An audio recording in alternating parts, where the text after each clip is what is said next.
Are you doing this in Loom? No, I'm doing this in mm-hmm. Mm-hmm. Oh, okay, cool. Have you checked out mm-hmm yet? Mm-mm. No. Yeah. So it's a beta. So I just got my login for it. I've been on the wait list for a little while, and I just got it. So I'm like, wow, let's try it. Cool. Well, welcome, Darius. I'm so excited to have you here and to talk about core values and specifically about your book, The Core Value Equation. I thought I knew a lot about core values, and I've done my own. Jamie and I have done ours as a couple, obviously my businesses, and I learned so much. Oh, So super excited to talk about this. However, I'm really excited also about your unicorn. So I thought in honor of this conversation that I would have some fun with this. So here is an, yes. an ode to the pink unicorn. Oh, that's awesome. I love it. Thank you. Thank you for the tribute. Absolutely. So let's start at the beginning. You and I have just recently met. However, there is more than 6 degrees of separation in terms of how we've been connected through numerous friends and colleagues, and of course, the Entrepreneurs Organization, EO. And I know you're a serial entrepreneur, you're a husband, a dad, and a speaker, and now an author. So wanted to talk to you about the book. And then specifically, as you can see, I have numerous pages dog-eared and highlighted and underlined. So there's a couple of things that I want to talk to you about. Sure. Specifically, as it pertains to hiring candidates, culture, the space that obviously I'm in with artisan creative, and kind of how core values is so critical in the hiring process. Sure. Yeah. Where do you want to start? What gave you the idea? What made you sit down, put pen to paper, and come up with your equation? Well, is the question the equation in general or the book? Because the equation kind of evolved. The equation actually came right before the book, so it was more of a connecting the dots. And so for me, um, the work had already, the work had already been done at that point, and then I did some work, and I mentioned this in the closing of the book with David Zellman. He does his Transitions Institute, and he comes from a background in EST, which is now Landmark Forum, and so. And some people I think are a little put off by Landmark because it's kind of has a positive, depending on who you talk to. Some people think it's a little bit cultish, but they have a lot. They do a lot of work around language. And I was doing work with David Zellman, and he and I are friends through alumni program of EO called Gathering of Titans, which is the alumni program for Birthing of Giants, which is EO MIT. And so he invited me to do work with him for 4 months, and we were going pretty deep. And at that point in my life, this was the Q3, Q4 of 2018, I was just going through a pretty big, transition, I guess, myself. So doing a transitions coaching program made sense to me. I had this sense that something was missing in my life. And so I was exploring what was going on. Mm-hmm. And when the last time I worked with him, he kind of ran me through a series of questions. Or excuse me, the third time out of four times I worked with him, he ran me through a series of questions. And the questions were essentially, what do I think creates the results of my life? And I said, well, I think the actions create the results of my life. And he said, well, what do you think creates the actions in your life? And I guessed about 10 times, I got them all wrong. And finally he said, well, what if I told you conversations you have create, the actions you take, which then create results in your life? And so I pondered on that for a couple months, and we finished the program, and then a couple months went by, and I had this epiphany. And in the early part of the program, I had to interview 6 people I was very, very close to. And I interviewed my wife, and one of the things that she said about me was that I get an exhilaration when I connect the dots. Like when I connect the dots, it's very exhilarating for me, because usually it comes really intuitively. And it's usually usually it's very pivotal for me if I get these really big aha moments, and they always come through like just kind of marinating on ideas, and then I'll connect these two big dots, and then I my brain explodes and I go run with it. And so I had this moment about a couple of months after I was working with David Zellman. And so I called him up and I said, hey, we did a post-mortem on the coaching. And I said, hey, David, I had an aha moment. And he said, well, what's that? I said, I think I have something to add to your equation. And this is about 2 months before I actually sat down and started writing the book. And I said, well, he said, okay, well, what's that? I said, well, look, I actually think before you take action, you have to make a decision. So I think it's conversation equals decision equals actions equals results. He's like, okay, well, that's can be your interpretation of it. And then I said, but I have a question for you now. What's a conversation made of? And he said, it's like language, like words. And I said, okay, yeah, words, right? I said, like, a conversation is a series of words and an interactivity of words, right? That's really what a conversation is. And he guessed some other stuff too, but that's where he got to pretty quickly. And I said, well, what if I told you I believe that the language of your life and of an organization is its core values? Therefore, if it's the language of the organization, what is the language made of? And he's like, well, words. And I said, right. So therefore, my version of your equation is core values equals words equals conversations, which equals decisions, which equals actions, which then equals results. And there's a law in math called the law of transitive equality, which means A equals B and B equals C and C equals D and D equals E and E equals F, then A equals F.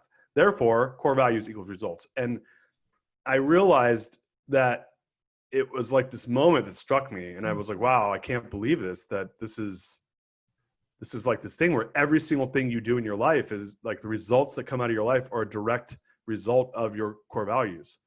And if whether they're alive, how are you living, and what values are you living? Because you may be living outside of your values, or your business may be working outside of its values, or you may have a job that's not aligned with your values. And then the results you're getting are not what you rub up against them, and they don't feel good, and you're not getting what you want. And it was just this thing where like it all made sense. And this is in January 2019. And mind you, I'd started doing this work in June of 2006. So this is 13 years into the work, and 14 years into the work almost. And ever since that moment, like, my life changed. I mean, it was really like, it tied it all together, and it gave me a way, way, way deeper meaning. Some good, some bad. I mean, a lot of changes happened for me since then because of that realization. So yeah, that is a long-winded way of saying where the core value equation came from. Now, I didn't name the book that right away. I named the book, I had a bunch of other names. And then I think I thought of that. I said, well, this equation that's in the book, it's really a core value equation. So that's how I named the book. But yeah, that's where it came from. Yeah, love it. However, this is something that you've implemented in your own business, in the Money Source. And I've, all the pictures that you have from, about, how you've incorporated this from the unicorn mark to just, to your team, and kind of how they've embraced it. I'd love to talk about how a company would go about kind of embracing this, because, as recruiters, obviously, skills is just only part of the equation of what you're trying to match up with what a company is looking for. At the end of the day, two people can have the same exact set of skills. It's really the culture, and more importantly, the values. Are they aligning? Because we're looking to make a long-lasting relationship here with both the candidates and the clients. And it only aligns if there's cultural alignment and there's core values alignment. And I still come across, plenty of candidates who haven't sat down to think through what their core values are. And same as companies who haven't thought through what their core values are. And you implemented it, and your business just skyrocketed, and it really impacted your hiring as well. Can you talk a little bit about that? Well, yeah. So I take, I think that the culture is, so first of all, I think the word core value is misappropriated by most people. And I think that they don't know, they understand intuitively what it means, but they don't understand what it means to have it be alive and thriving in an organization. I think people understand what good culture is, but they don't understand how to intentionally design a culture. And I think that intuitively we see these earmarks of when it is there, but we generally we don't hire or recruit or even look for a job with this as like a prerequisite on the list, right? We look at the job description, we look at the benefits, we get a sense of we try to get some sense of the environment, and then we like make a decision on whether and then we look at the pay, and then we decide if we want to like take the job or not. And inevitably people rarely leave for those 4 reasons. They always leave because of culture, or they leave because of the environment, that they don't, that like they get clarity around what matters to that organization. And if they're not aligned to it, that's generally why they leave. Sometimes for money, but I really do think that it's like number 6 on the list of what's important when you start looking at the data around this. Most of the time people leave because it's not the right place for them. Which is a really general way of saying that their culture or the values are not aligned. Yeah. So I actually don't. When you read the book, I think for a lot of integrators out there, I think when we use visionary talk like culture and values and purpose, I think for the enlightened leaders, like I'm talking their language. It's a pretty small percentage of people though. So most people that are really great in business, that have thriving businesses, usually they're business development oriented, they're finance oriented, they're operationally oriented. And a lot of the times those people they're kind of like begrudgingly going along for the ride on the cultural stuff. So when you read my book, it doesn't read like your fuzzy, fluffy culture book at all. Because it's not, by the way. And the reason it's not is because I had 2 business partners. I have my brother, who's a salesperson, who just kind of would let me do whatever I want because we're partners and we're brothers, and he trusts me. I had another business partner who's a 94% integrator on a visionary integrator scale, and I had another one that's almost full execution. And these guys are old school, hardcore bankers. And so I knew that to imagine if you met them, Kat, if you met them and you would not believe the pink unicorn thing. It'd be like, there's no way you got these guys to do this. These are guys that don't smile in front of the staff. Like these are guys that wear suits on Sundays, these are like hardcore banker, like finance guys. So I knew I had to show strong ROI as a CEO to keep them investing in this thing that I knew mattered. I knew it would get us higher performance. I knew it would get us more profitability. I knew we would have less friction in our growth. And I knew a positive byproduct of that, of all the things I just said, would be that we would have a great culture. So what I always tell people is that I don't do it for culture. I end up getting the great culture for free.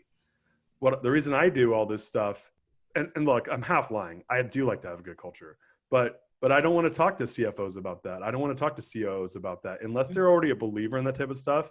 I don't ever start with that in the conversation because they already have their guard up. They think I'm a culture guy, and I'm like, no, I'm a high performance, high growth, high profitability guy.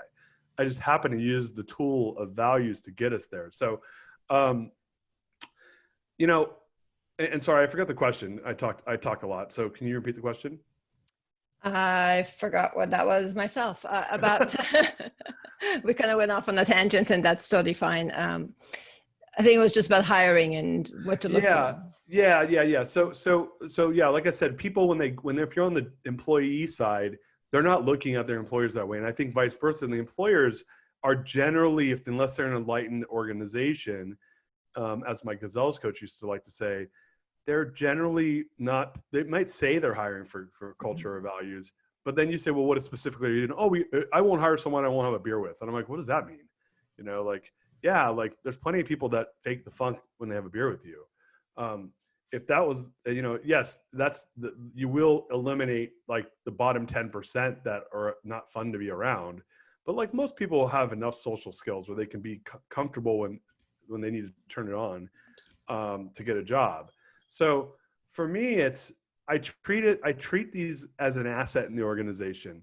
The values need to be designed for high utility value in the organization. So before I look at recruiting is just one tactical mechanism that we leverage the values against. I operationalize them in everything we do in the organization. But before I go there, I believe that they need to be authentic to the organization, like true and true. and they need to be designed for high utility value. So what does that mean? In the book, we really walk through, and I really consider the book a book around design leadership. How do you design core values so that they can become viral and sticky in the organization? And I think of them like this. And since we're on video, I'll show you. At one point, this tool here did a good job of its job. This is an old Nokia phone. That was my favorite cell phone I ever had. But at one point, it didn't serve its purpose anymore because this thing came around. And that's the iPhone. And so why did the iPhone kill Nokia? The answer is because it served a new purpose and it had super, super high utility value, and its design was amazing. It was designed so well that 4-year-olds could pick it up and start using it, and they don't even know how to read, right? So there was this high functionality, high utility value, and it's because there was a ton of intentionality around the design. Not to say the Nokia phone wasn't either, but the Nokia phone kind of aged out as the needs changed. And so what I find is that there isn't that thought, there isn't that intentionality around the cultural design of the business. Or you look at these cultural assets like mission, vision, and purpose, people don't design them for high use. They just do them, document them, put them back in the drawer and go back to work. And it's like, that's a really weird thing to do for something that's so quote unquote important. If you did that with the product you take to your customers, how successful do you think your business would be? Yeah.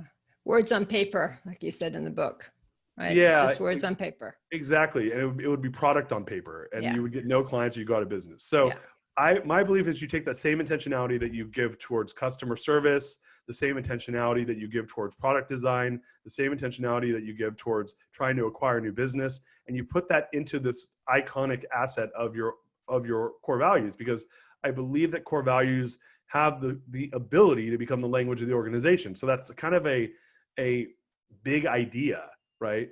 But if you can imagine, and I was talking to a guy on my show, on my live stream show about this, who was on a member of the 2001 New England Patriots, and they won a Super Bowl that year. So he was on a team that won the Super Bowl, and he walked on the field and caught footballs on that field with them. And I said, hey, his name is Jimmy. I said, Jimmy, I have a question for you. He played on, I think, 4 or 5 teams in the NFL.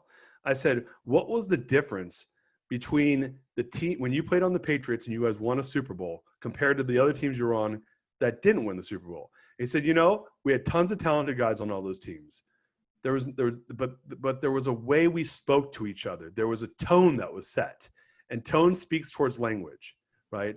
There's tone in voice, there's tone in behavior. But if you go back to what David Zellman said, is that if our conversations set the tone, which they do, then the behavior follows, the actions follow. The actions equal the results. And so he said, Bill Belichick set the tone in that organization. And the players, we lived and died by that tone. And the results you saw were what you saw. And so probably arguably one of the best football teams of all time because of that tone. So I just believe that organizations have the ability to set the tone. It's a little easier with the football team because, again, it's small. And maybe in a small organization, you can do it by setting the tone just from the leader. But I believe the core values can kind of take on a life of their own. They become the language of the organization. They set the tone. And then every single thing you do, from recruiting, hiring, firing, operations, meetings, every single thing you do in the organization is a representation of those values. And you have a choice to be intentional or not. But they have to be designed to be intentional, and they have to be designed for high use. They have to be designed to go viral. They have to be designed to be sticky in the organization, because we want people using them. We want the staff using them. The staff's not as they don't have as much at stake as the entrepreneur or the CEO or the owner for these to come alive. Like, if they don't come alive, it doesn't really change their life. It's just not as great of a place to work. But if you, as the business leader, if they're not alive in yours, you're losing something. And I believe you're losing something huge. If you ask me, I will say this. I believe the biggest and most powerful asset you have in your organization are your core values. And most people, they take this asset, and I liken it to having a gold brick. And instead of using it for the high value you can use a brick of gold for, it's like using it as a door stopper to keep the door open. So to answer your question though around recruiting, is you have to operationalize it in the business so that even if I do a perfect job, I'm still going to hire people. People are going to still get in that aren't core value fits. but at least I lower the chances of that by vetting for values. I mean, my organizations, we would ask the questions. Our number one core value is people matter. Can you give me an example of when you lived this core value? Our number two core value is inspiring leadership. It means we inspire people. I'd read the entire value. There's a 6 to 8 sentence descriptive. Can you give me an example of when you did this in your business? Can you give me the phone number and name of someone to call that I can talk to about how you did that? Right. So I use top grading. I use a lot of the what they call, Jeff Smart calls FORK, fear of reference check. What was the name of the person you did that with? Can I get their email? Right. I don't want them giving me their references. I want them to find it. I'm going to strip their references out of them through the process of asking core value questions in a not so obvious way. And then I'm going to get my own set of references. And then I'm going to call those references up and say, when I talked to John, he said that he lives our core value of people matter, which is all about caring for people. And he said in your organization that he did X, Y, and Z. Can you verify that? And if so, like how good of a job did he do? If our core value is people matter, which is caring for our people, on a scale of 1 to 10, would you say that John was a 10, 9, 8, 7? What would you score him, sir? Dude, the people like don't even, when I reference check like that, the people like don't even know. They're like 6. And I'm like, no, this guy wasn't telling the truth.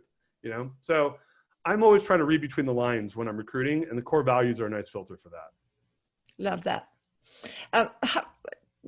The alignment between the CEO or the founder or the entrepreneur's core values and the business's core values. So their personal core values and the business one. How much alignment do you see in that? Are they parallel or are they very different because the organization has a life of its own?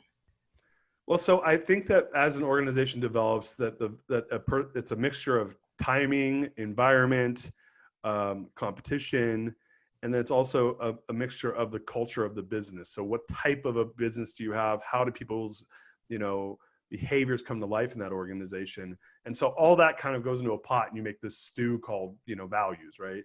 And so those values represent themselves as a personality, or some would say as the essence of the business. Vern Harnish will say that every organization has its own personality or essence to them.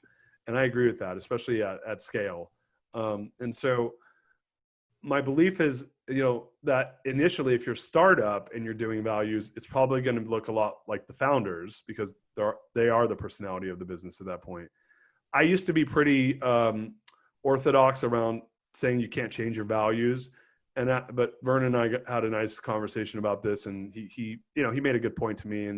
And I now say, like, at the 3 to 5 year mark, you may need to revisit those values and do a facelift, because you're really, once the product and the organization's, has some traction and it's had a few years under its belt, then for startups, you may need to take a second look, because it may not mirror perfectly against the founder or the CEO.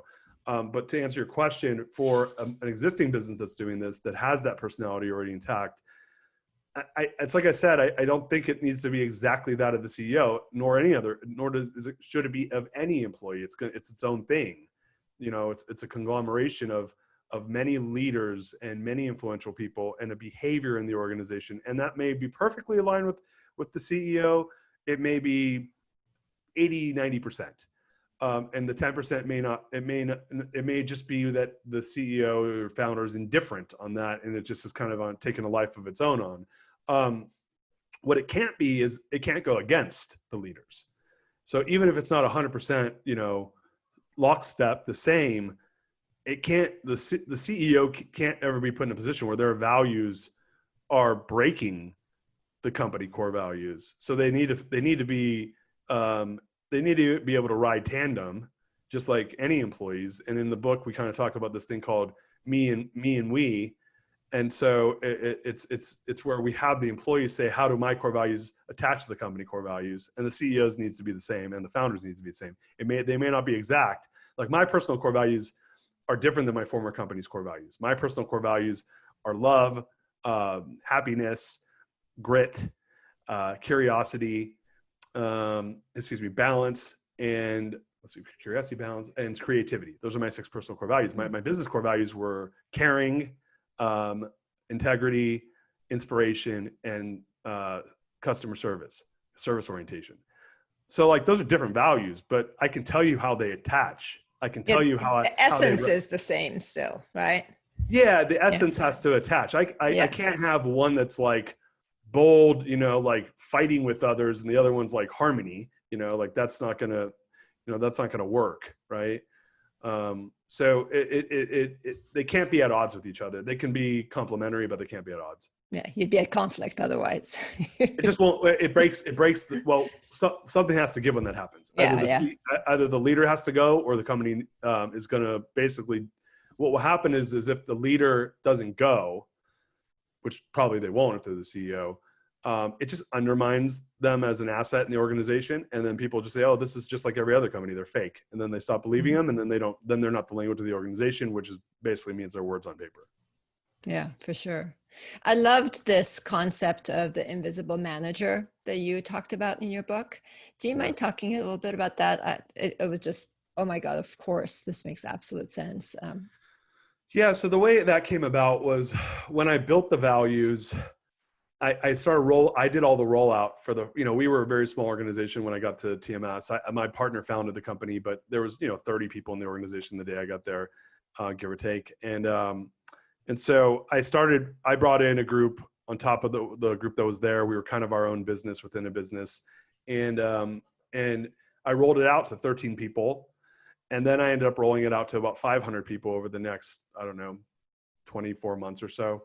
And during the process of that, what I would used to say to people is that, in a lot of organizations, everyone looks to their manager or to their boss to tell them what to do or for confirmation of behavior.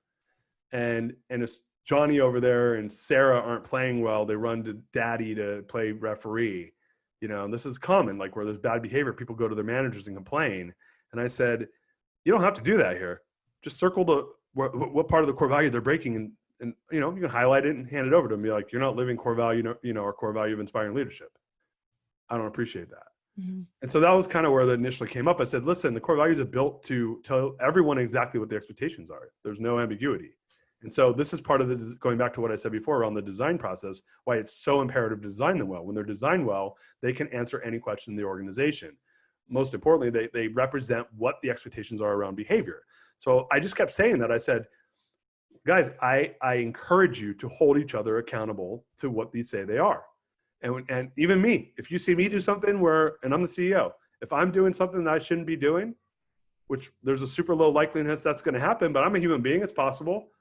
I want you to highlight it, come up to me and say, Darius, you're not living core value. I don't believe you are. The story I'm telling myself is you're not living core value X, Y, and Z, and this is the reason why. I may disagree with you. And if I do, we can pull out the core values, read them together, and have a conversation about it. But at the end of the day, that's what they're there for. This isn't, and these are the exact words I would use, Caddy. I said, these are an unbiased third party. They don't have a horse in the race or a unicorn in the race, as I would say. They don't have one in the race. They don't care who's right or wrong. They just are. And so that's kind of where it originally originated out of, is it said, I don't want to tell someone they're doing a bad job. I don't want to say, hey, John, you suck. You're not an inspiring person. I want to say, this is what inspiring leadership means in our organization. It means that we lead from the front lines. It means that actions are the only truth. When you exhibit behavior of doing such and such, I don't believe that lines up to this statement. What do you think? And now it's not Darius saying you suck. It's the core value says that you potentially suck. And now I eliminate myself from the conversation. It's not, hey man, I love you, but your behavior is not aligned to what we as an organization are saying what you're all about. And by the way, I'm not your manager. We're coworkers. I just want to make sure that you understand that other people see this. So that was originally, I kept saying that. And before I knew it, I just said, it's an invisible manager. It's everywhere. It's in the air. It looks over everyone's shoulder. And they get to look right back at it. And they know if they're aligned with it or not, because it's so clear what it is. It's designed for such high utility value that if you're not doing it, it's black or white. There's no like gray areas. So this is the importance of design, and then the descriptive, which is the 6 to 8 sentences. I call it the 10,000 foot level. Those 6 to 8 sentences say everything.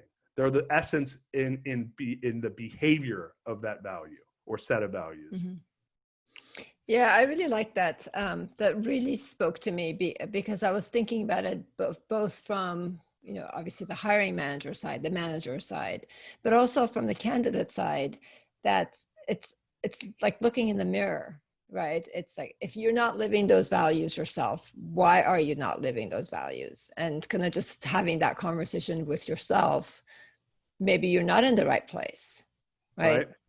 So if that means you're honest with yourself and have to question, your own motives or your own intentions or your own drive and motivation, then it's a great filter to be able to utilize for that. So that really Yeah, I mean, spoke to me. generally speaking, in my experience, I haven't found a lot of people that say, man, I just don't have good integrity. I'm going to leave. What normally people that have issues around a well-built, like high level, really enlightened set of core values. Usually, those people, in my experience, they've had some issues, have some bad experiences. They may have some issues in their personal life that are carrying into the business life that they just haven't worked out yet. Some former trauma, pain. There's things that happen that make people hard to work with. Some of it might be just a cultural mismatch, to your point, but it's not that you want a homogenous group of people that are all zombies doing the same thing. I think it's living the values in different ways, in a diverse way, but where the essence is the same, to your point. Yeah. And so the great thing it does do, though, because you will get moments, and I use an example in the book of a girl that used to work for me, and who I call Kelly in the book. I made up everyone. If I'd say anything bad about anybody, by the way, everyone in the book's a real person. And if I'm saying anything bad, I made up a name and I made up a job for them. But they're all real people I worked with. And so this girl, Kelly, was a person that was a hard worker, but we were a company where we showed up at 9 in the morning and we worked till 9 or 10 at night, and no one took breaks and everyone ate at their desk, and we were just a young, hardworking company. And I don't say that she worked for my company. I say she worked for another company in the book, but in the book, this person needed to take a 1 hour lunch break. This person needed to go on a walk every 2 hours for 25 minutes. This person left at 5 o'clock on the dot every day. So that's an example. And I use the example in the book, and I say this company, I forget the name of the company in the book, but I said that they had a warrior culture where they were workaholics, and it was basically a bunch of consultants who were like cutting each other's throats to be the best. And then this person who was like la-di-da comes in, and they do great work, but they're not working at the same cadence, right? And it sends that's not a good cultural fit. That person's going to feel like an outcast. So I do think, to your point, when you find yourself off sides like that, and let's say you're on the recruit side, that's what you want to look for. Hey, is this place, or am I working? Is this my tribe, right? And the values are an opportunity from both an explicit and an implicit way to say, this is what we are. And I say in the book, core values don't need to be nice. If you're not nice, say I'm not nice. They're going to find out. It's way better for them to find out before they start and leave a job than for them to show up and hate your company.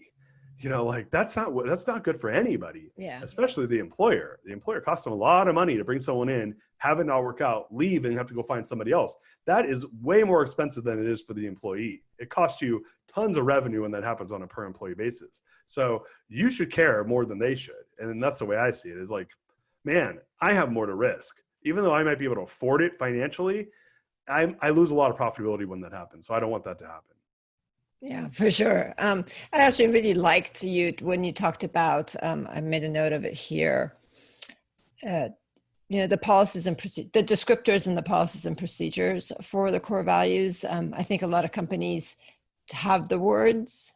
A lot of individuals have the words. I don't know. At least I know in my own case, we have some descriptors for our core values on the company side. I don't have any descriptors for my personal core values. I know them in my head, but I have not articulated that to anyone, right? So a few months ago, just because of the pandemic, we launched a different site called Inspiring Hiring. And it's really intended to inspire companies to hire the amazing creative talent that's out there, that's out of work. And one of the things I put in Inspiring Hiring on the resume portal side was, hey, candidates, tell us your core values. Tell us why you would be an inspired hire. Mm-hmm. Can I tell you that I think 2 people of all the people who've put in their applications have done that? And I'm a little stuck in how to articulate that to people as to why it's so important, especially now that people are in this, at this juncture with the pandemic, to really take a step back and really look at, what is it that I want to do? Where do I want to go? Is this a time for a career trajectory? And I have not been able to get that message across. Any suggestions? Well, I mean, this kind of goes back to what I said before, is I believe it's the most powerful asset we have in our business and personal lives. But to your point, I think people intuitively have a sense of what their values are. Some know them explicitly, and some just intuitively get it somewhat. But what's that saying?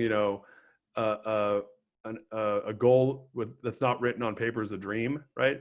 And so I kind of feel the same way about the values. Is that, yeah, I can guess anyone's value. Be a good person. Don't lie. It's like, that's not, I mean, by the way, that's table stakes. That's not, those aren't values. That's just like being a good human. Your essence is going deeper than that. You're very different than the person sitting next to you, more than likely. What is that difference? Let's say you're both good people. You both believe in high. I've yet to meet somebody that's like, I love having low integrity, right? Yeah. Like, man, nothing makes me happier than when I lie to somebody. Oh yeah, I can't wait to commit fraud.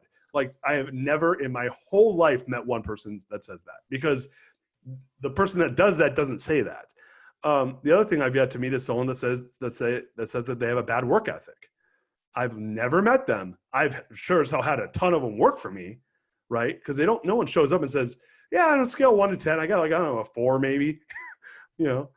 Maybe on a good day I'm a 5, but man, I can't wait till the weekend. It's Monday, Darius. Yeah, but the weekend's 5 days away. So nobody says those bad things because they know it's not socially acceptable. But they are those things for whatever reason. Usually it's maybe that they're just not inspired, but or that they have some psychological issues they need to work with, or sociopathic issues. But going back to what I said, for most people, it's this fluffy and it's a word that's misused. And the way I see it is, it depends on how much leverage you have on them. If your leverage is high, I would be like, you can't move forward in the application unless you fill this out, right? If your leverage is low and you're making it optional, then because you're like, well, I really want the candidate, then what I would do is if you're not getting traction on that, I'd make it part of a verbal interview with them, right? So you can explain, because they probably just need a little bit of education, which is, we believe one of the most important things of placing you as a hire is that your values align with the values of your values as a candidate. Your core values, what you believe at your core, are fully aligned at the placements in which we place you. That is one thing that we have high integrity around. Is that something that's important to you as a candidate? Mm-hmm. Yes or no? And then they'll be like, yes. So maybe it's even asking that question. By the way, Caddy, no one's going to say no. Yeah. On the artisan creative side, the ones that we are recruiting and interviewing, yeah, absolutely. That's part of the conversations that we have. This other one is a job portal. This is just for the candidate, purely for the candidate to post their resume and their core values and a video. And so I'm not even involved in that. I'm just trying to inspire them, the candidates, to bring more than the piece of paper to the table about themselves. Yeah, I would maybe gamify it. I'd say something to the effect of, our candidates, and this is maybe a little bit of gamesmanship, and I don't want to say it's bad, maybe you don't have the data yet to prove this, but it would be something along the lines of, our data shows that employers want to know that the values of their candidates align with the values of the company. In fact, we find that we place people much faster, or people find jobs much faster when they are explicit about what their values are. Do you believe that core values are an important part of the recruiting process? Yes or no? They click yes, then say, question should come up that says, please list your top 5 core values. Right? So now there's been a bit of an explanation around why you're doing it. Because it's been underserved. Again, going back to what I said earlier, it's a gold brick that keeps the door open right now. And it's going to change. Next 10 years, it's going to be like we're in Iran, everyone's wearing gold. It's going to be like the gold plates that we eat our food off of. Donald Trump gold-plated toilet. Oh, God. But right now it's not. It's being misused. It's a gold brick, and it's like it's not doing anything. Yeah. People don't understand it. Yeah, that was a great analogy with the gold brick. Yeah, definitely misused. Yeah. It's, you've definitely given me a lot to think about, and kind of going back and revisiting how are we communicating what our core values are on the artisan side. It's on our website, it's on our, newsletters that go out and so on and so forth. It's on our footers. But we just really haven't taken that policies and procedures angle to it, and I loved that. So that's definitely on my rocks for this quarter, is to kind of sit through and break that down. And yeah, it's heavy lifting. yeah. So I actually think it's important, but it's not urgent. So I always tell people it's much more important to get the descriptive right and the header right, and then you can take your time to it, as long as you have policies and procedures that maybe they're not in the tone of the core value. As long as you have them, you're okay. It's a bonus when you can put them in the tone of the core values. It's just one more way to operationalize them. So it is important, but it's important, but it's not urgent. So I think that depending on the size of the organization, there's a different kind of order of priority that I have, and it's also depending on how you run the business. So I just think that if you want something to become the language of the organization, it needs to be the language of the organization. So these are the documents we use. I think that low-hanging fruit for organizations are talking about them in your weekly huddles, asking the team who lived can you name someone that lived one of the core values this week? Who are they? Which core value did they live? And would you mind telling a quick 30-second story about it? I think it's having people practice conversationally talking about the values is a really easy thing to do that helps bring them alive much, much quicker. And it's that thing that we talk about in the book around BJ Fogg. You've got to if you want the habit to stick, it's got to be easy, right? If I want to lose weight, it's not about, doing things that are unsustainable. It's about putting an apple at the end of my desk, and lo and behold, eventually I might eat it, right? But every day I throw one there. So I think it's around not creating more work for ourselves, because I find the biggest hurdle that I come across with folks is they get really gung-ho about this stuff. Just like anything, it's a shiny object. Darius is so convincing when he talks about it that they do it, and then, but it's more work, and then it doesn't stick. And I'm like, pick one thing and you do it. And I kind of go through the book on what things to do in order, because I'm like, you get 80% of the way there without doing very much. The goal is to make it really the centering, the core for expectation, and make it the language of the organization. And in order for that to happen, people have to use it, and it has to be user friendly, and it has to have a cadence to its use. And then after a while, it's like anything. Like if you live in a foreign country long enough, before you know it, you start dreaming in that language, right? But if you're not speaking the language, you won't do that. And so for me, it's really taking that idea, like from a marketing perspective, around how do I make it sticky? How do I make it viral? And then once I'm doing that, then I can create high utility around it. And then it just becomes everything. And it's where this is where the invisible manager shows up, right? And you as the CEO or the founder or the owner can just say, I don't even need to be here. Like this thing has taken on a life of its own, and that's fun. That's cool. I mean, it's really cool when you see that, you're from every level of the organization, that is, people know what to expect from each other and have a language to wrap around that. That's where the magic is, and that's where you get super high value. And in my experience, that's where we grew exponentially in like record time.